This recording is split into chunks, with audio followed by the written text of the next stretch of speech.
She spent 11 years serving a man who believed silence meant weakness. He had no idea that the wife his mother ordered out of the house that afternoon, the woman he planned to erase by midnight, was the undisclosed controlling heir to a $480 billion African infrastructure and telecom empire. But that was not even the most humiliating part. The woman he chose over her, the woman he had been proudly guiding into elite circles, private dinners, and investor lounges, had spent the last 11 months begging one of that empire's subsidiaries for a regional port tech contract. She had submitted revised proposals, chased executive assistants, called old contacts, and prayed for one opening.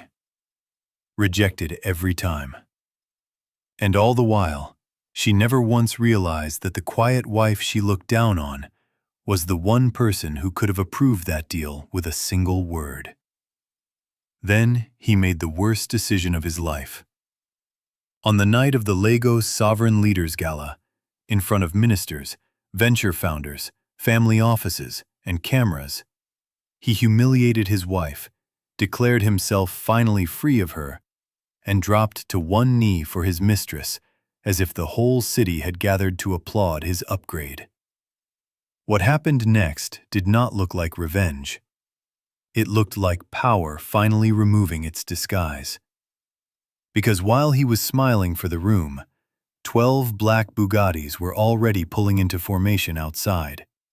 A Gulfstream jet was warming on a private strip, and the board of the Okoye Meridian Group was standing by for the woman they had been waiting years to welcome home. And by sunrise, the man who thought he had discarded a nobody would learn that every door he had spent 15 years forcing open had been quietly held in place by the very woman he threw away. So before this story unfolds, ask yourself one question. If the person you humiliated in public turned out to own the future you were chasing in private, what exactly would that make you? If stories like this move you, teach you, and remind you never to underestimate quiet people, subscribe now. And as you watch, tell me in the comments, at what moment do you think he truly realized he had destroyed his own life? Her name was Amara Okoye, and on the morning everything collapsed, she was pressing the sleeves of her husband's dinner jacket with the same care she had once used to build a marriage she could already feel ending. Not because he deserved that care, not anymore, but because Amara had always believed that who she was should not be reduced by who someone else had become. The jacket belonged to Tunde Balewa, co-founder of Balewa Strategic Capital, a fast-rising investment advisory firm built more on relationships than brilliance, more on access than innovation, and more on image than substance.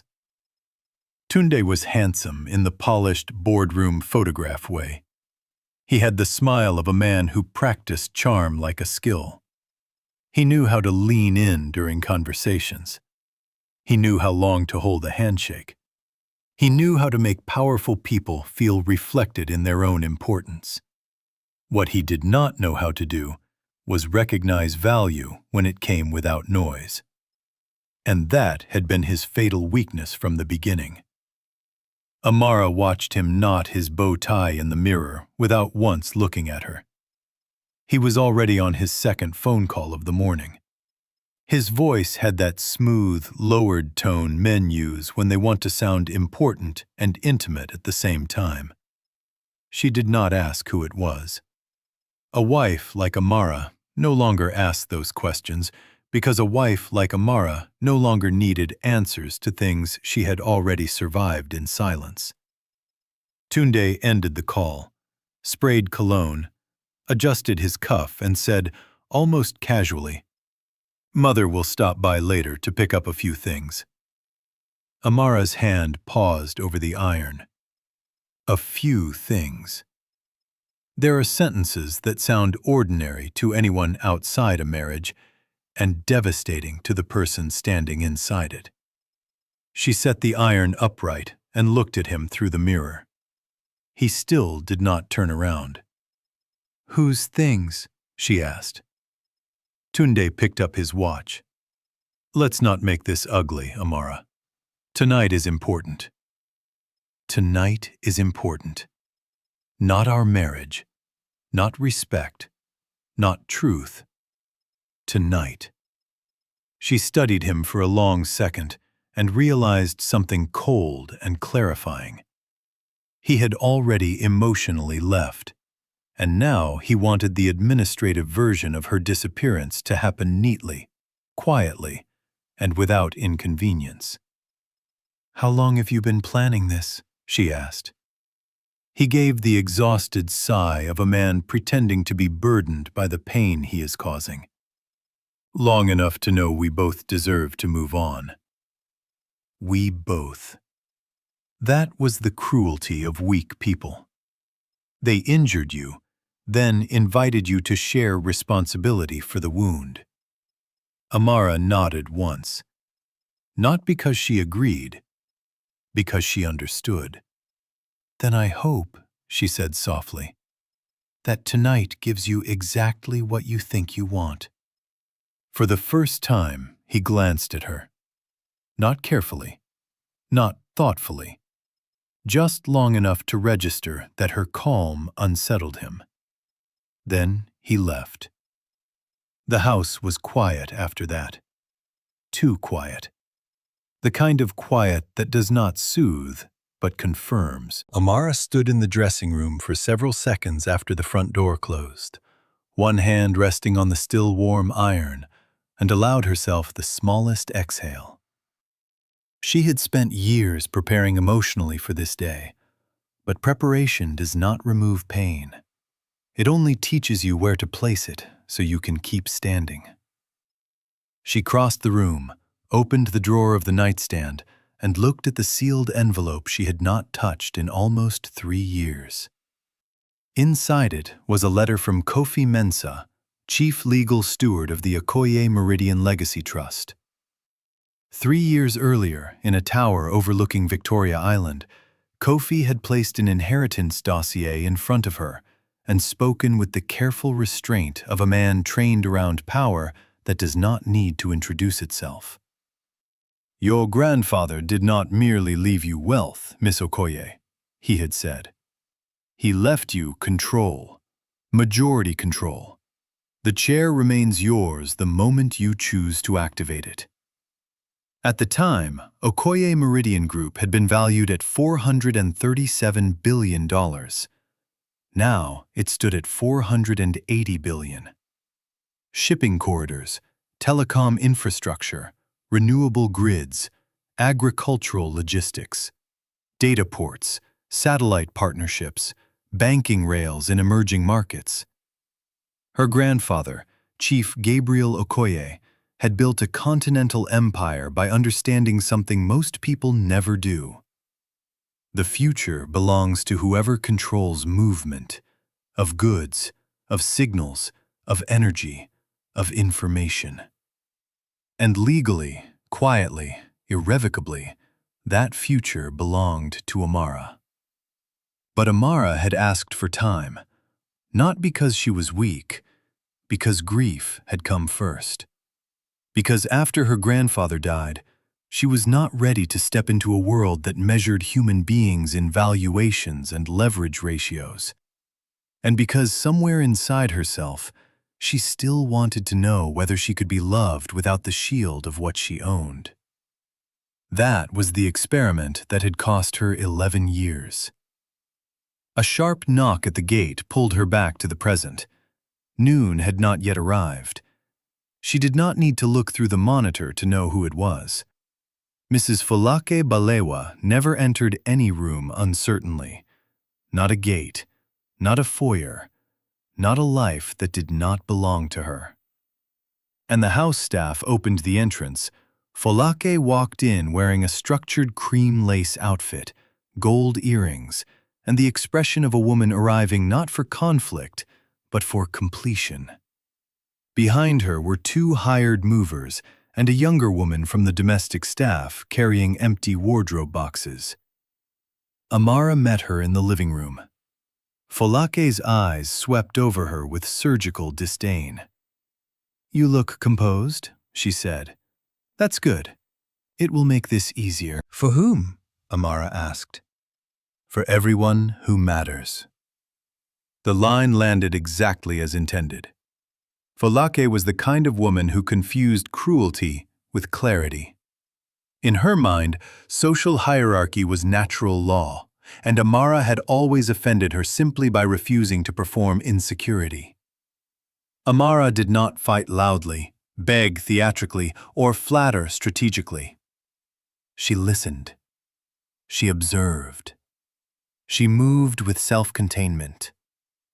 Women like Folake found that intolerable because they could not locate the seam where the person might tear. Folake nodded to the movers. "Start upstairs." They moved past Amara as if she had already been demoted from wife to obstacle. "What exactly are you doing?" Amara asked. "Correcting a delay," Folake replied. "My son has wasted enough years pretending duty is love." Pretending duty is love. That one nearly made Amara smile. Because if duty had been love, she had given enough of it to fill 3 marriages. The movers returned 20 minutes later with suitcases, hanging clothes, framed photographs, a jewelry case, 2 storage boxes of books, and a small carved wooden chest from Amara's late grandmother. Piece by piece, item by item, the life she had quietly built inside that house was carried out into the bright Lagos afternoon and placed near the gate like goods awaiting disposal. Amara stood still and watched. That was what disturbed them. Not outrage, not tears. Witness. At one point, the younger housemaid looked at her with wet eyes, as if asking permission to be ashamed on behalf of everyone in the house. Amara gave the smallest shake of her head. "No, do not pity me. Remember this." When the last bag was set outside, Folake descended the staircase, dusted her palms lightly, and said, "There is no reason for you to be here when Tunde returns tonight. Take your things and preserve what remains of your dignity." Amara looked past her toward the driveway where her belongings sat in hard sunlight. Then she looked back at Folake. "And if I don't?" Folake's face hardened. "Then you will learn what happens to women who overstay places they were only temporarily tolerated." That should have humiliated her. Instead, it clarified everything.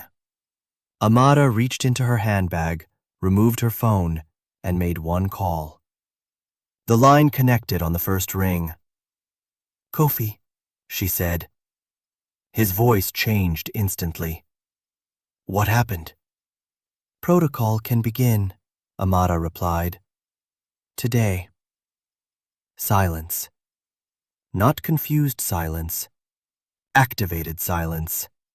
The kind that comes when old systems finally receive the one command they were built to obey. "I understand," he said. "Where will you be tonight?" "The Sovereign Gala." Another pause. "Then, you should know something, Amara. The board has suspected this moment was near. Several of them will already be there." "Good," she said.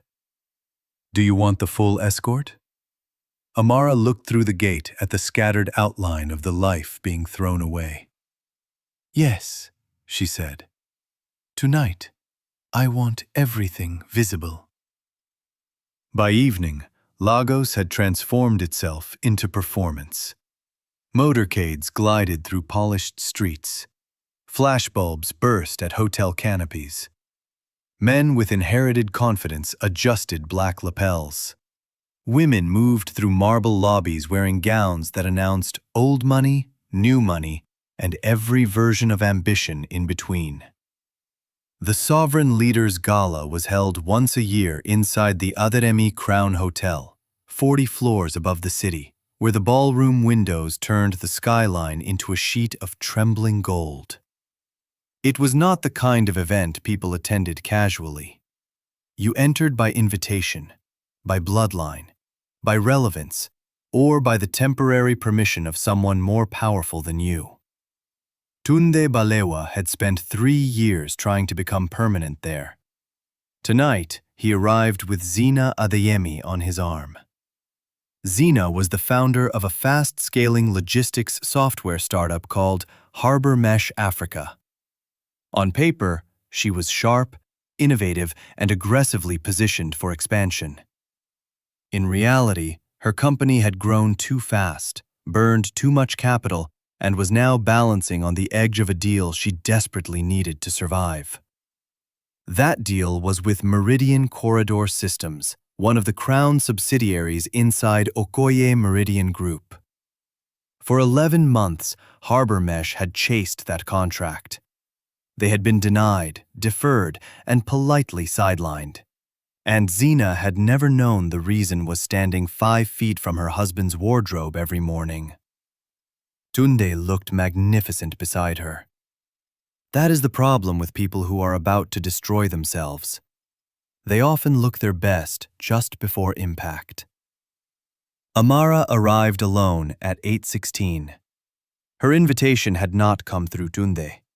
It had been issued directly from the Gala Foundation under a dormant standing recognition attached to the Okoye family legacy registry, a detail no one in the Balewa household knew existed. She wore deep emerald silk, no diamonds at the throat, no dramatic entrance jewelry.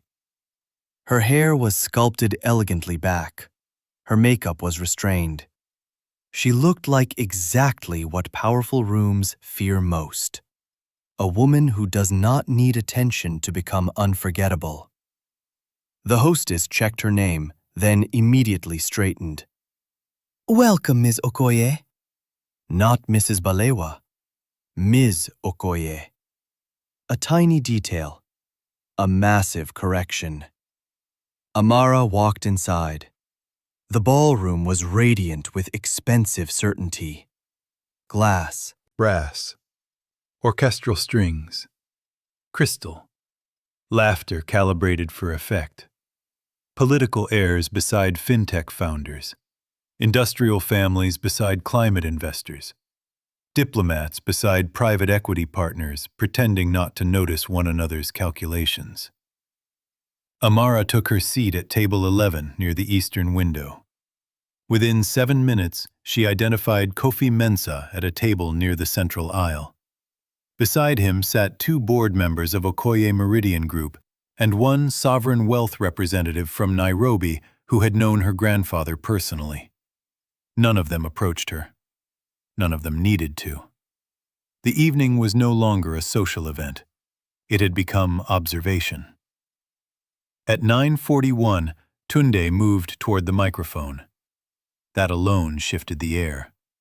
Rooms like that know when spectacle is coming. Sound changes. Smiles sharpen.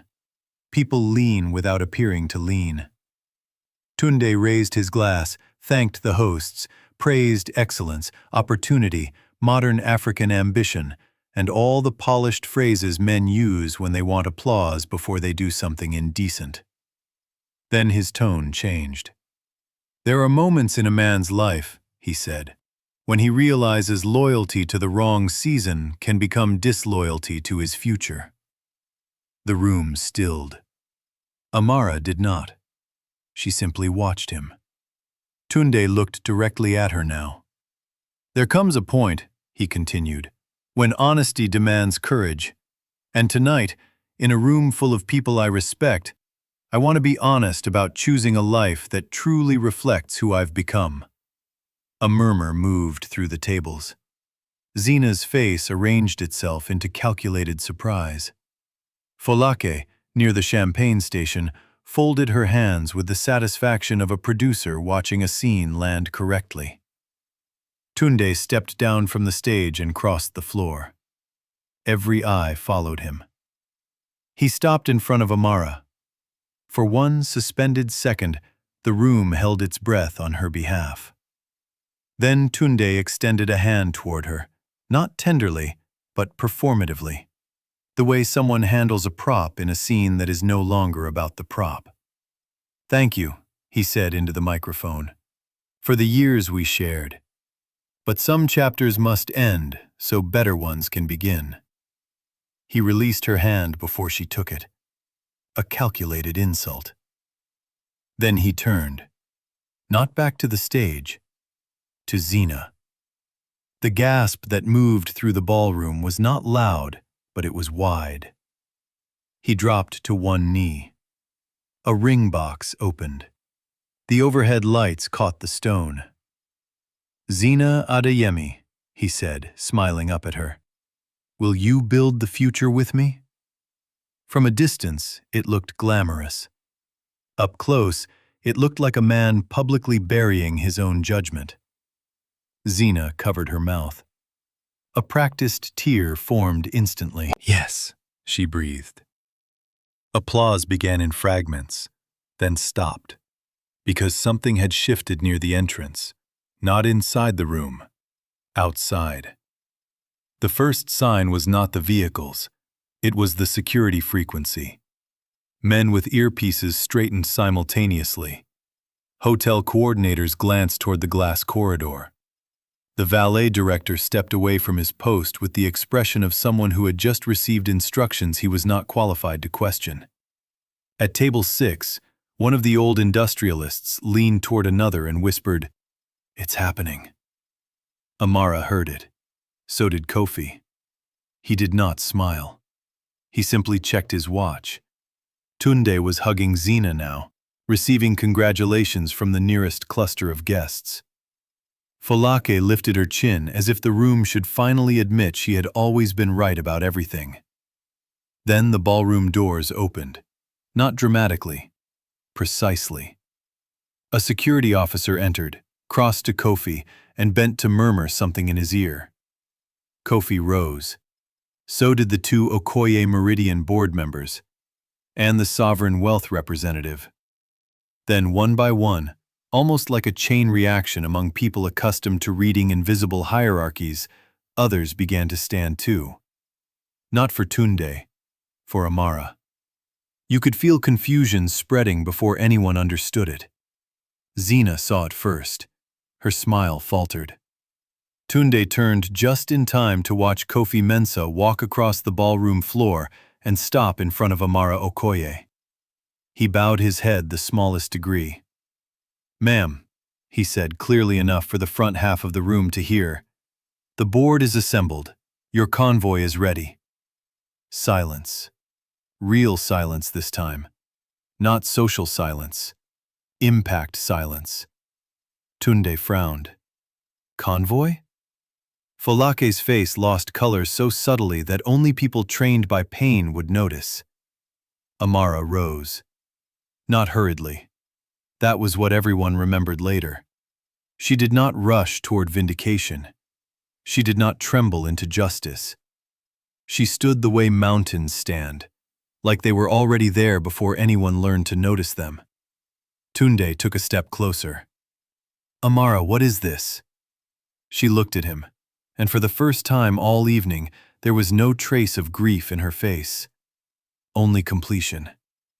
"What this is," she said, softly enough that the microphone did not catch it, but those nearest did, "is the cost of never asking who was standing beside you." Zina stared between them. What is he talking about? Who is this man? Kofi turned slightly toward her. Professional, polite, cold. "I am Kofi Mensah, Chief Legal Steward of the Okoye Meridian Legacy Trust." He let the title land. Then added, "Miss Amara Okoye is the controlling heir and now acting chair of Okoye Meridian Group." No one moved. No one even breathed correctly. A billionaire room had just discovered that the quiet woman at table 11 was not a discarded wife. She was infrastructure. She was leverage. She was access. She was the signature beneath futures half the room wanted a piece of. Zena's lips parted. No sound came out. Because in that same second, the name had connected.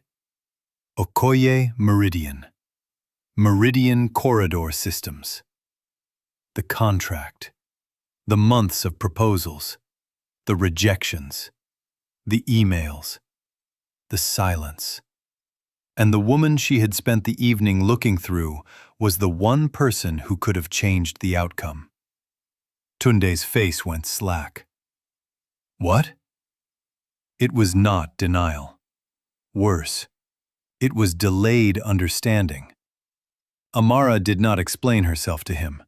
She turned slightly toward Zena instead.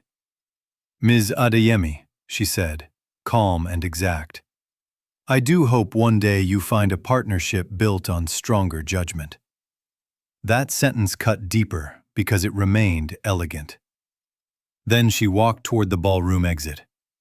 The room parted for her. That mattered. Because powerful rooms do not part out of kindness. They part when power has identified itself.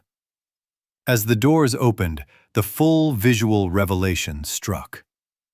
12 black Bugattis lined the hotel approach in symmetrical formation under gold-lit palms.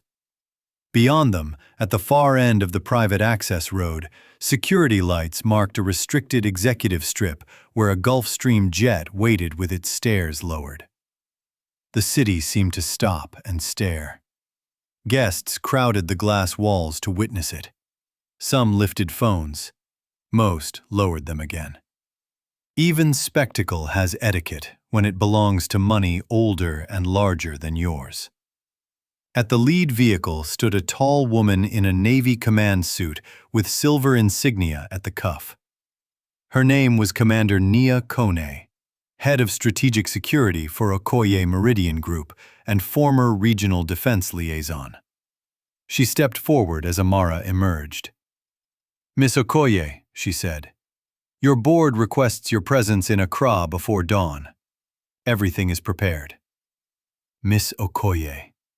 Again. Again the restoration of a name. Amara looked once through the glass back into the ballroom. Tunde had followed to the corridor. So had Zena. Folake stayed several feet behind them, suddenly uncertain how close she wanted to stand to the disaster she had helped engineer. For a suspended moment, the four of them faced one another through luxury glass. On one side, performance, vanity, and miscalculation. On the other, identity without apology. Tunde rushed forward when the outer doors opened again. Amara, wait. She did not. He came closer, lowering his voice into desperate intimacy, as if privacy could undo public humiliation. You should have told me. She turned then, not fully, just enough. No, she said. You should have cared enough to ask. He looked physically struck. That was the line people repeated for weeks after. Not because it was loud, because it was true. Zena stepped forward next, eyes burning now with panic and dawning self-interest. Amara, if there has been a misunderstanding, I'd like the chance to speak with you privately about Meridian Corridor Systems. We've had an application reviewed, Amara said. Zena froze. Amara's gaze held hers. Repeatedly. Inside the ballroom, several executives exchanged knowing looks. They had pieced it together already. Harbor Mesh was finished. Not because Amara would rage, because bad judgment had just become public metadata attached to the company's founder. Folake finally spoke. Amara, she said, with the forced dignity of a woman discovering too late that cruelty does not age well. There is no need to dramatize this.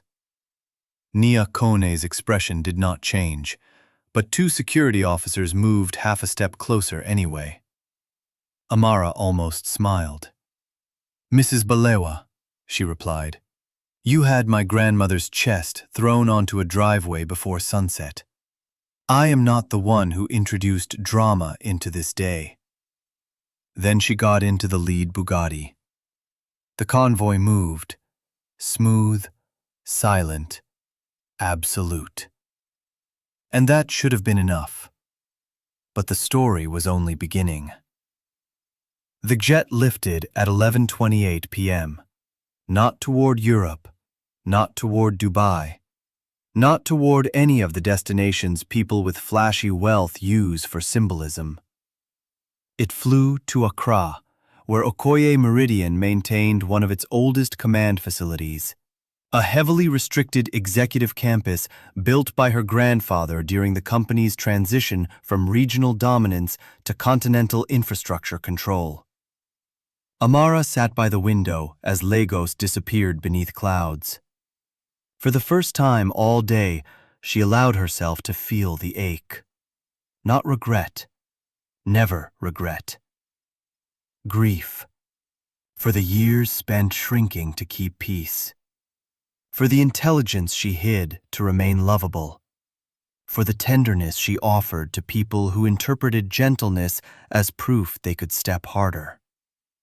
Nia sat across from her in composed silence until Amara finally asked, "How long has the board known I might activate?" "Long enough to stay ready," Nia replied. "Not long enough to predict tonight." Amara nodded. "How bad will it be for him?" she asked after a while. Nia chose her words carefully. "That depends on how much of his success was built on rooms that respect your family name more than his own." Amara looked out the window again. That was answer enough. They landed at 2:54 a.m. Kofi met her on the tarmac with the board. No spectacle this time. No cars for visual impact. Only consequence. The boardroom overlooked a sleeping city and the dark line of the Atlantic beyond it. By the time Amara entered, every screen had been activated, every document prepared, every legal pathway opened. Kofi placed 2 folders before her. The first was the Leadership Activation Package. The second was a portfolio exposure report detailing every direct and indirect institutional relationship between Okoye Meridian and firms tied to Tunde Balewa, Folake Balewa, and Harbor Mesh Africa. "Before you sign," Kofi said, "you should understand the immediate implications. Once your activation is announced, every aligned institution will reassess conflict exposure. No instructions from us are necessary. Most will act without being asked. Meaning, no vendetta required. No blacklist necessary. Truth would do the work on its own." Amara opened the second folder. Tunde's firm had more vulnerability than she expected. Bridge lines, introductions, secondary co-investment pathways. A pending expansion conversation with 2 banks that both sat inside Okoye Meridian's strategic orbit. Even his credibility with foreign partners had been partially elevated by attending rooms where, though he did not know it, Amara's last name had quietly softened his reception. He had mistaken tolerated adjacency for personal importance. That error destroys many men. Kofi slid another sheet toward her. "There is also Harbor Mesh." Amara read silently. At 11:43 p.m., exactly 15 minutes after her convoy left the Adaremi Crown, a scheduled notice had been released to Harbor Mesh legal and executive leadership. Their application with Meridian Corridor Systems was not merely denied, it was closed. Permanently. No re-entry under revised ownership. No appeal. No resubmission through proxy entities. No future consideration under affiliated bids. Signed, Amara Okoye, Acting Chair, Okoye Meridian Group. She placed the paper down, not triumphantly, firmly. Then she signed the leadership package, Page after page, clause after clause. A transfer not of money, but of voice. By 4:12 a.m., the continent's most powerful logistics, telecom, and energy network had a new chair. By 4:19, encrypted partner notifications began to move. By 5:03, financial desks in London, Nairobi, Johannesburg, and Lagos were flagging a high-priority internal note. Leadership transition at Okoye Meridian. Amara Okoye confirmed. Strategic governance modernization expected. By 6:10 a.m., 3 institutions paused exploratory conversations with Balewa Strategic Capital. Not publicly, quietly. That is how exclusion works at the highest level. No scene, no announcement, just a slowing of replies until reality becomes obvious. At 6:42 a.m., Tunde called. Amara watched the screen light up and let it go dark. He called again at 6:49, 6:58, and 7:11. At 7:20, Zina emailed requesting a private meeting to clear confusion and explore respectful commercial understanding. Kofi looked up from his tablet. "Would you like me to respond?" "No," Amara said. "Not even a decline?" Amara leaned back in her chair. People who ignore dignity rarely deserve urgency. At 8 a.m., she addressed the press. No bitterness, no mention of betrayal, no emotional performance, only vision. She spoke about integrated African infrastructure, rural connectivity, ethical logistics, energy resilience, female leadership, and the next decade of continental sovereignty in data and movement. That was her final victory. She did not ascend through scandal. She ascended through competence. And because of that, Tunde's collapse became complete. Not overnight in one dramatic headline, over several humiliating weeks. Calls were not returned. Invitations cooled.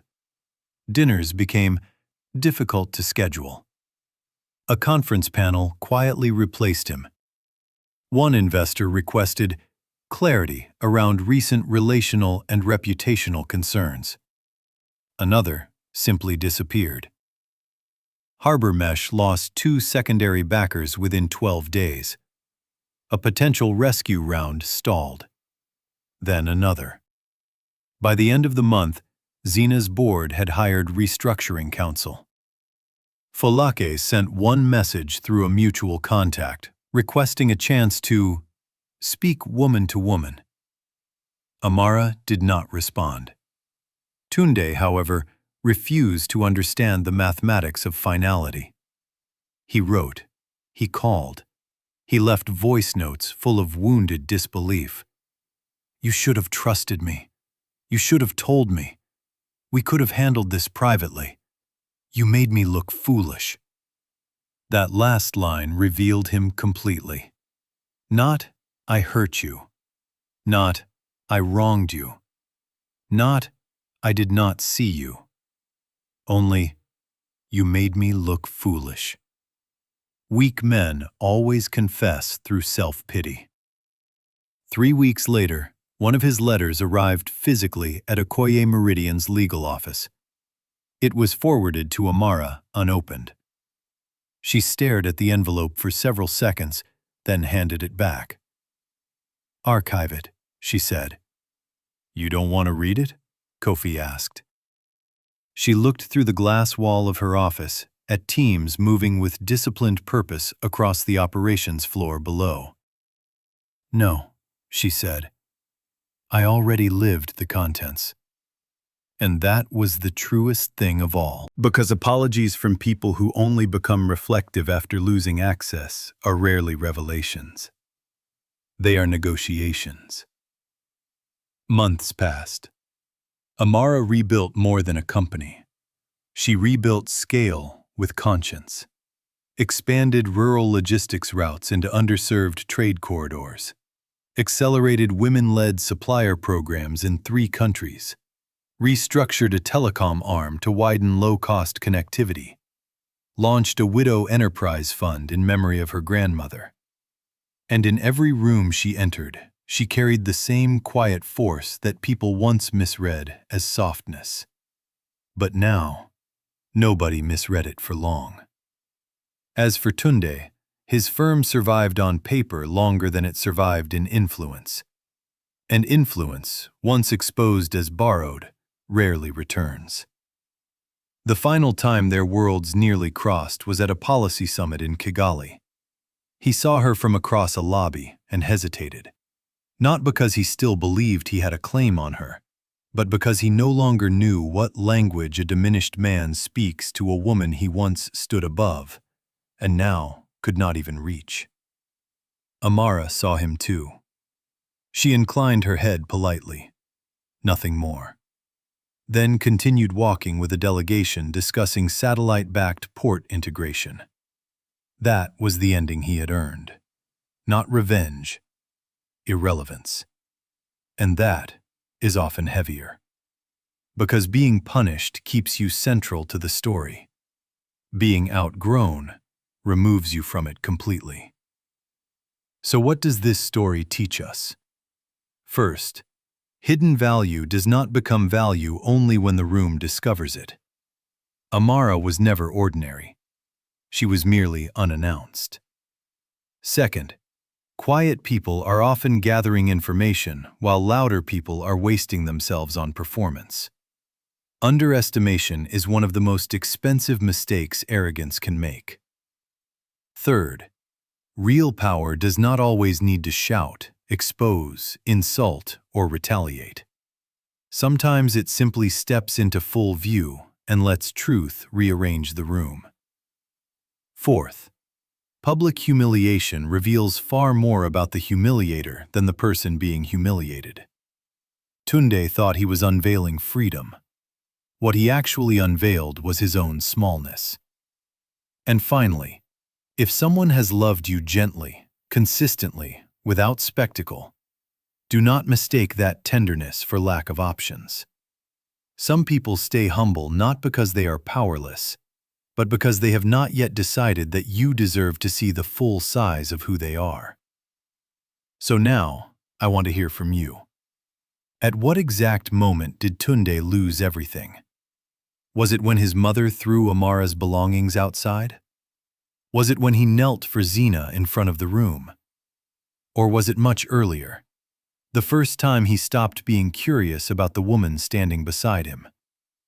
Drop your answer in the comments. And if this story reminded you that dignity, patience, and quiet strength still matter in a loud world, subscribe for more stories that entertain, reveal, and stay with you long after the ending. Because the most dangerous person in any room is still the one nobody has learned to watch.